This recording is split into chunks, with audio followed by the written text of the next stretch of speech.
Representation of the people act 1951 के section 126A के तहत election commission of India exit poll पर नियंत्रण करती है और ये आज एग्जिट पोल आने वाला है। नियम ये है कि आखिरी चरण के मतदान खत्म होने के आधे घंटे बाद ही एग्जिट पोल जारी किए जाएंगे।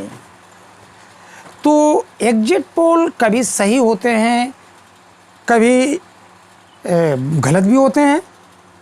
एग्जिट पोल काउंटिंग तो नहीं, ये प्राप्त वोटों के प्रतिशत का कैलकुलेशन करके सीटों में तब्दील कर देते हैं लोग। जैसा कि देखा गया है कि एग्जिट पोल में 2004 में जब बीजेपी की गवर्नमेंट थी तो उस समय तमाम एग्जिट पोल करीब सारे एग्जिट पोल यही बता रहे थे कि बीजेपी की गवर्नमेंट आ रही है। अटल बिहारी वाजपेयी उस समय थे और बीजेपी उस समय हार गई। लेकिन आगे बढ़ करके जरा सा और इधर नज़दीक आते हैं तो 2019 के एग्जिट पोल पर ज़रा गौर करें तो इसमें मिला कि करीब सारी एजेंसियां जो भी बीजेपी को सीटें दी थी उसी के इर्द गिर्द नतीजे थे। तो ये मौसम के अनुमान की तरह है, कभी सटीक होता है, कभी उसके आसपास रहता है और कभी बहुत दूर चला जाता है, कभी गलत भी हो सकता है।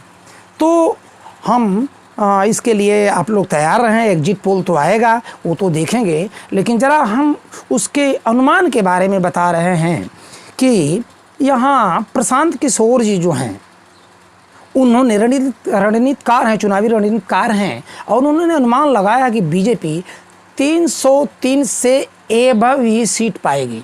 ये तो उनका आंकड़ा है, एग्जिट पोल से पहले ही लगा लिया था। और CSDS के प्रोफेसर संजय कुमार ने कहा है कि कड़ी टक्कर है। उस सीट को तो क्लियर नहीं बताए हैं, आज आप 6:30 बजे के बाद उनको आप देख लेंगे, लेकिन सीटों के बारे में कन्फर्मेशन उन्होंने कोई क्लियर नहीं किया है।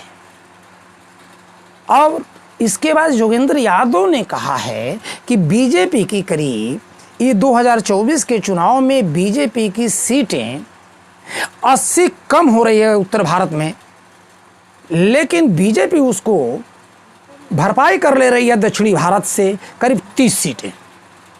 तो 80 इधर से कम हुई या 30 सीटें उधर कंप्लीट कर ली, भरपाई कर ली, गेन कर ली, तो उसको माइनस करने के बाद बीजेपी की 50 सीटें कम हो रही है अकॉर्डिंग टू योगेंद्र यादव। तो इस तरह से देखा जाए तो बीजेपी की 303 सीटें थी 2019 में, 50 माइनस करते हैं तो सीटें कहाँ पहुँच जा रही हैं, आप खुद अंदाज़ा लगा लीजिए। इस तरह से 250 के आसपास योगेंद्र यादव का अनुमान है कि बीजेपी होगी और उनकी सहयोगी पार्टियों को भी नुकसान 20 सीटों का हो रहा है। तो किसी तरह बीजेपी प्लस होने पर यानी एनडीए 272 के नीचे या ऊपर हो सकती है।